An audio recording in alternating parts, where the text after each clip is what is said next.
Thank you, everyone. We are back with another exciting episode of Lubrication Across the Nation, brought to you by Dynamic Green Products, bio-based, zero compromise. I'm here with my special guest today, Athena O'Dell, all the way from New York. Welcome, welcome. Hey, hon. You are tree climber extraordinaire, I guess would be the way I want to put that. Okay. All right. I'll take it. I'll take it. Well, I would say you're multifaceted. You're doing a lot of things. You got a lot of things going on. Craziness that is the tree world, being an arborist. And speaking of, how long have you been into tree work? A little over 10 years. That has to be maybe like 11 or 12 now, somewhere around there. It's something I always ask of everyone I talk to that does tree work, because not a lot of people are in it. How did you get into it? I kind of just fell into it. It kind of just it literally just fell into my lap. I was actually bartending. I always loved outdoor work. I was like spring, summer, fall. I would build koi ponds and waterfalls. And then in the springtime, like at nights and weekends, and in the winter, I was a chef in like restaurants. I grew up Greek and, could pretty much do anything in a restaurant forever.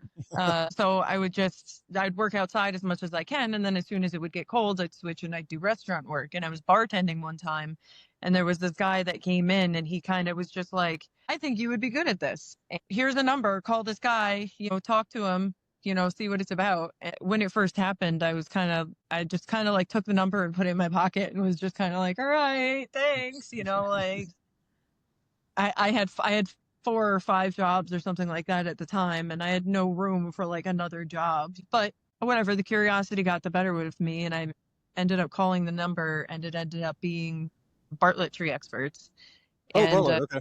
yeah, I went down to the office just outside of the city. I started my tree work in the city, in Manhattan and Central Park and City Island and, things like that. But yeah, I drove down there, and he was like, yeah, we're not hiring at the time. We're not really looking for anybody, but, my friend thinks you would be good at this. And I was like, yeah, I'm not looking for work, but I don't know. I'm curious, Right. I don't know. I'll come down there. I'll see what it's about. And we had about like a 2-hour conversation. And at the end of the 2-hour conversation, I went in my car and I put in my 2 weeks notice to all my jobs. And Oh, wow. I've just been it since. Yeah. Okay. So you didn't just check it out. You dove right in. Yeah, I did. And I fell in love with it and kind of just like kept going. What intrigued you most right off the bat? I mean, obviously you went straight from like 0 to 60 scenario. What was the main trigger point on that? Well, I love working outside. The guy that I was talking to, Kevin Kenny, he was very passionate about education, and I believe you're not living unless you're learning. Like if you're not learning anything, what's the point? It was like you could be outside all year round, have one job all year round, and not have to like bounce around places based on what the weather is. You could learn about an endless amount of, like, you could use power tools. You could learn about bugs, you could learn about chemicals, you could, mess around with, stump grinders or log trucks, or, like pretty much, if you get bored doing one thing, there's always something else that you can do, and so being able to have a wide variety of options within one genre field, and being able to have like one job that I didn't have to, float around in, every season. And then, yeah, I started doing it and started learning, and realized there's an endless amount of things to learn. So, no matter what happens, there's like job security in that, because no matter what happens with you, there's like always a different avenue that you can go down.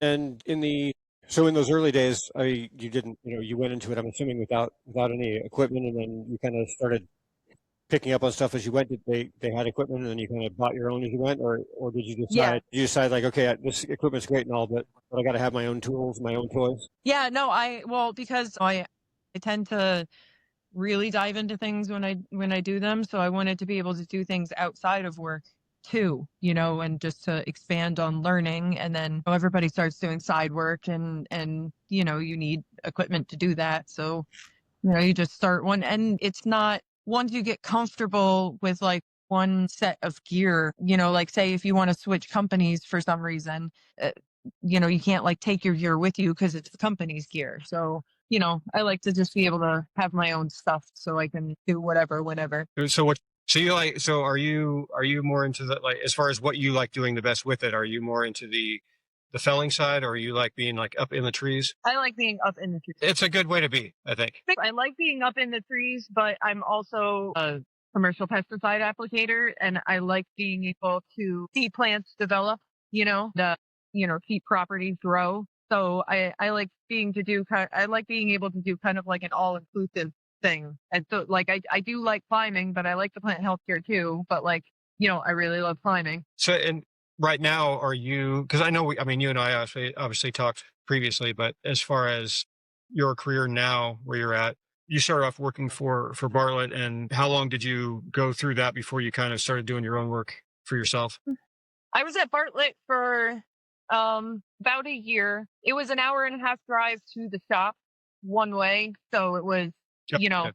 it was a lot. So I was there for about a year. I switched to a company up here, Red Cedar, and they kind of really got me going on pretty much like all the paths that I'm on.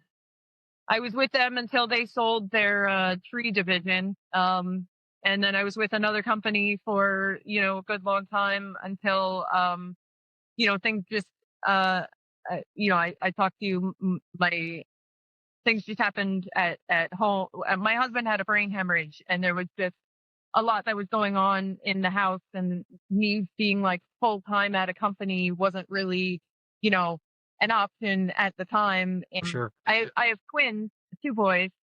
And at the time they were in the last half of their senior year of high school, and they've been coming on jobs with me since they were about 7, 8 years old. And we've talked about for a long time, once they graduate high school, they could come work with me full time, and we'll try, like a family business sort of thing. And, when all of that happened, it kind of fast tracked it a little bit, but not by very much. So yeah, we kind of just, we went for it, and it's been a little over a year, and we've been kind of just doing it, just doing it. Well, I had the privilege of being able to meet your sons when you were at the TCI Expo here recently. It's like awesome guys, like right off the bat. Like it was really cool, because I bet that I was like, man, those guys are really cool. And I remember Scott, for those listening, Scott's the owner of GGP, talking to Scott in the booth there after they had walked off, because they had swung by, and then they had walked off to look at some of the other saws. And I remember looking over Scott and like, man, those guys are solid. Like they're going to be really good for this industry. And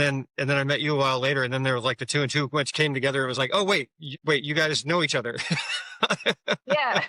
But it's so cool to see that though, too, is like, as far as working in the, having that generational work happening, in this industry, especially coming with it when they're younger. It's not that some folks go on life, for a while, and then they come to it, or, kind of like you did, where you were doing other things and you came to it, but they're kind of growing up in it. Yeah.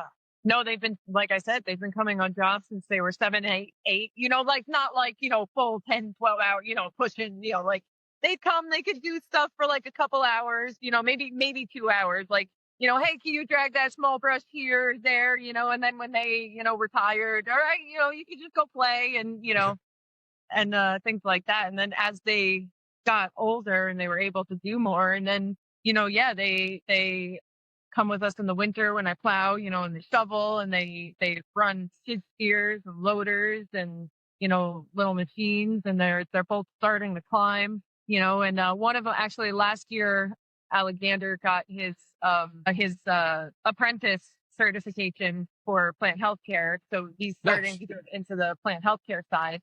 So the goal is, Sebastian's gonna, maybe do more of the tree care side, and Alexander will do more of the plant healthcare side.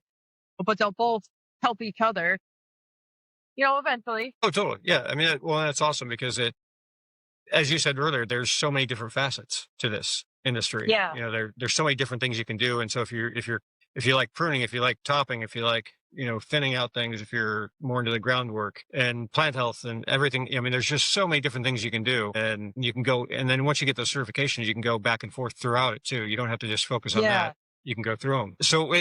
But for you, as a mom to these kids though, when they're way up in the tree, does it scare you at all? Like, you're thinking like, I mean, I know obviously safety first and everything, but how's that like for you? I'm absolutely terrified. Like every single time it's time for them to grab a saw or put their gear on, the like, what did I do thought, crosses my mind, but then they start doing stuff. And like, once they start doing stuff and they're okay, then I'm like, I couldn't be more proud. I'm like, I couldn't be more proud and I couldn't be more scared at the same time.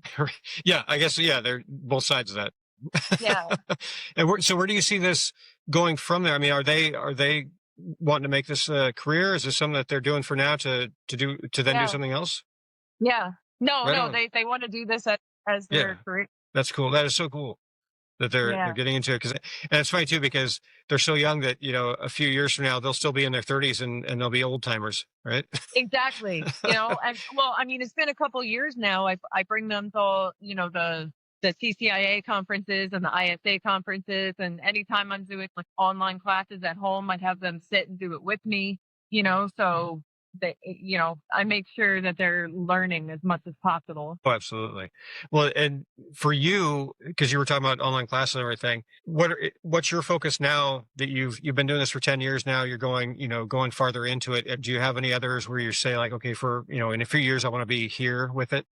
I would like to say that I want to take my master arborist license test. I'm really not that great at Latin. So it's I gotcha. taking me a while. I am 4 credits short of being able to apply to take the test. I know I'm not ready yet, but I would like to within the next couple of years be able to take a shot at it. Nice. Because that's the part for me, like anytime I have to do something, someone like rattles off a scientific name and I'm just like, oh, here we go again. But, I don't know it. Once you start getting into like the chemicals and the breakdown of the biology of the plant and how it works, then it starts to matter, and it makes sense, Sure. Yeah. But still at the same time, yeah, we could like make it something you could at least pronounce. Right. And I mean, and there's to a certain extent, I get with the family and the genus and everything, that if one is connected to one thing, then as far as like with chemicals, like you were talking about, it's going to be affected the same as something else. So I totally get some of the aspects of it. It makes me happy that I'm not going down that road because I have utmost respect for anybody who's able to do all that stuff. But I get, I kind of get excited, almost like, like real life Pokemon, like all the plants do different things. They're not just a plant, and there's like, I don't know whether you're using like willow bark mulch on your apple trees to make sure that they don't get apple scab, using different plants for like different medicinal purposes, or, I don't know. There's just so many things about plants that you can learn, plants and bugs, and they're all, I don't know. I get excited learning about them. I don't know. Well, it's that's the thing. I mean, I think that there's certain aspects of like, as we mentioned, there's folks that like to do the tree work part of it and just the tree work part, or, just like in landscaping where people don't want to deal with the plant side and they just want to do the mowing side, or vice versa, all those different aspects of it.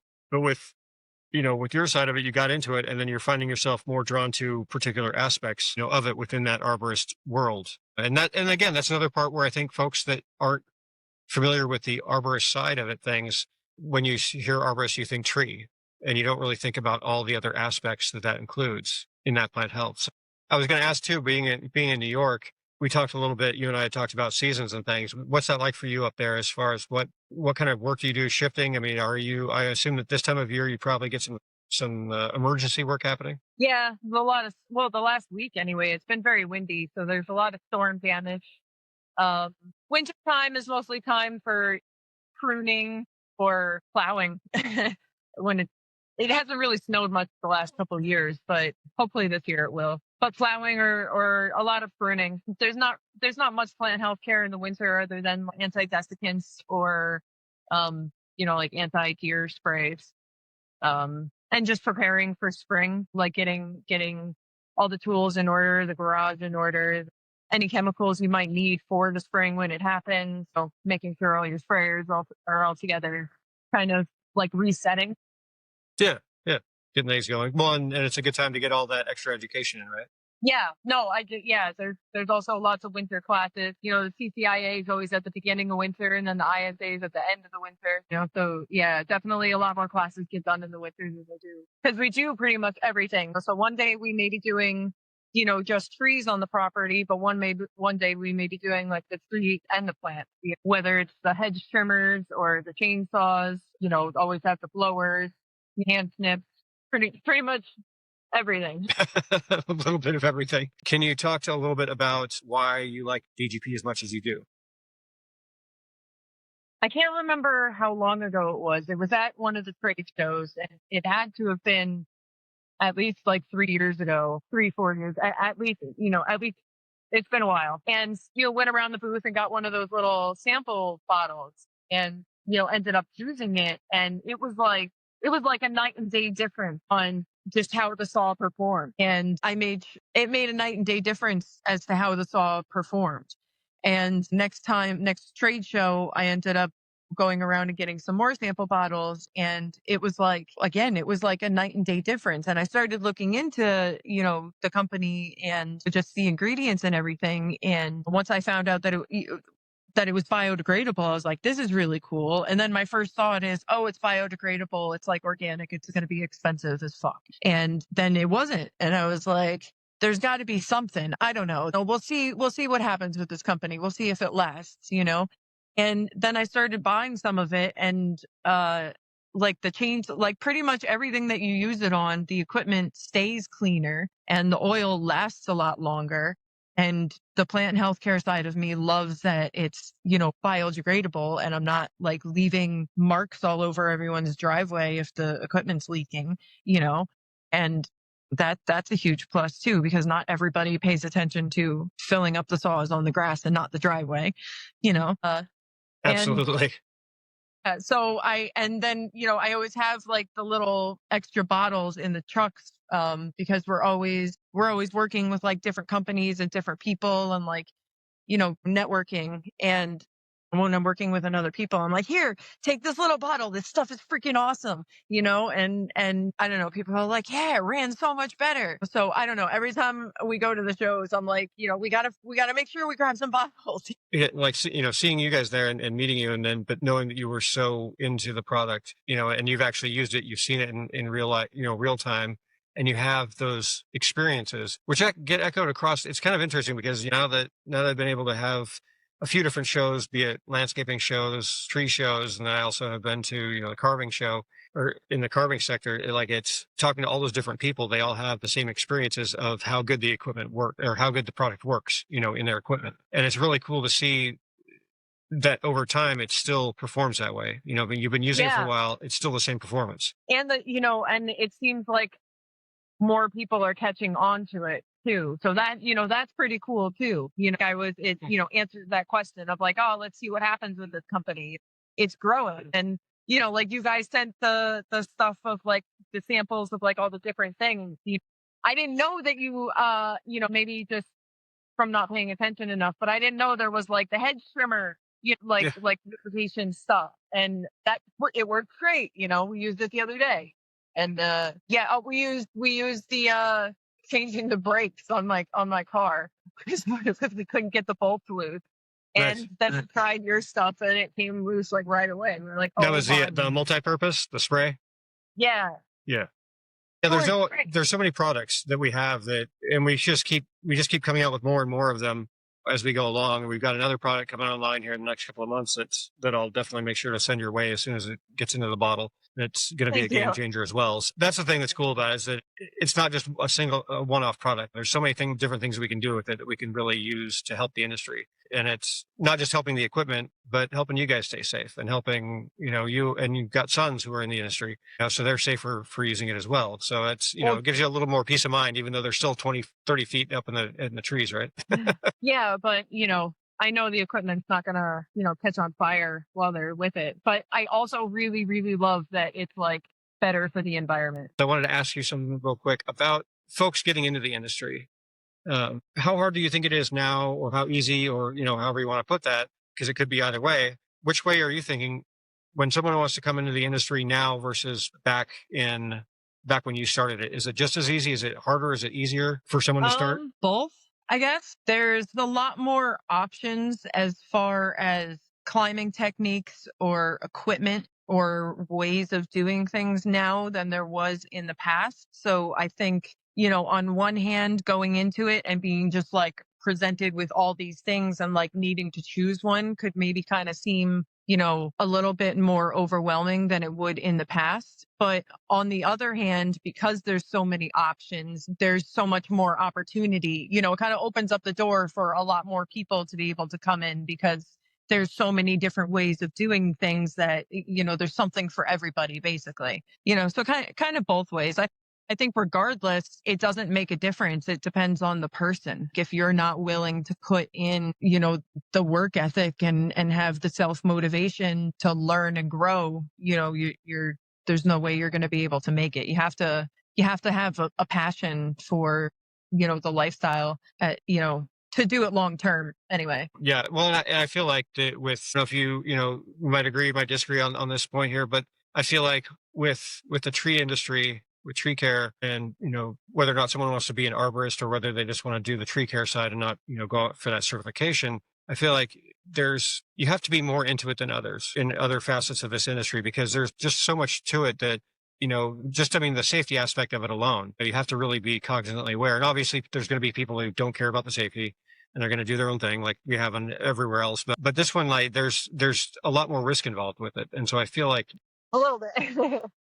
When you get into it, you gotta be ready to kind of give a little bit more than you think. It's not just like a 9-to-5 job. Yeah, not at all. But it is a growing industry, and there are, a lot of people like me and possibly you bringing your kids into the industry, and so it is growing. That is true. There are more people out there, and it's good to see. Well, it's good to see the next generation still eager, wanting to do it, right? Yeah, there's still some work ethic. Absolutely. Well, Athena, thank you so much for joining me today. I really appreciate it, and thanks for your words on DGP, but also just allowing us to kind of learn a little bit more about you and your family and how you got into this crazy world. Well, thank you for having me. I appreciate it. We'll talk to you soon. Everybody, thank you so much for joining us for another episode of DGP's Lubrication Across the Nation. Remember, bio-based, biodegradable, zero compromise.